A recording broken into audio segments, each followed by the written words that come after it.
Secara umum, tampilan atau interface ataupun antarmuka dari Google Docs ini sangat familiar dengan teman-teman.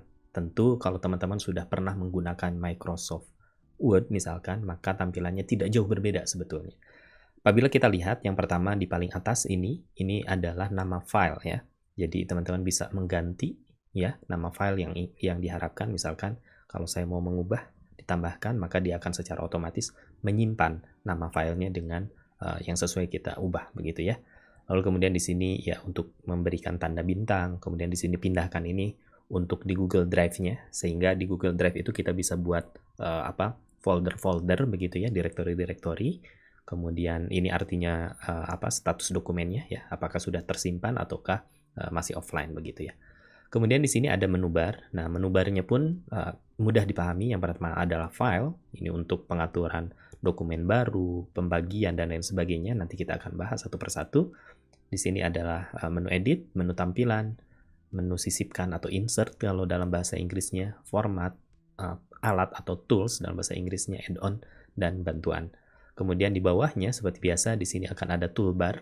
Yang pertama misalkan ada tanda panah ini, yaitu untuk Ctrl Z, Ctrl X gitu ya, Ctrl Y, Ctrl Z itu untuk mengembalikan. Jadi misalkan saya sudah menulis A, B, C, D, lalu kemudian saya klik jadi A, B, C lagi. Nah misalkan, atau kalau saya klik lagi yang ulangi, Ctrl Y, nah maka D-nya akan ditulis lagi. Sini untuk printing, ini untuk pemeriksaan ejaan dan sebagainya. Nah, biasanya toolbar di sini sebetulnya adalah menu yang ada di menu bar, hanya karena sering digunakan maka dimunculkan shortcut-nya di sini ataupun dimunculkan tombol-tombolnya di sini supaya lebih mudah. Misalkan untuk pengubahan jenis huruf, ukuran huruf dan lain sebagainya, gitu ya. Lalu kemudian selanjutnya di sini ada menu bagikan.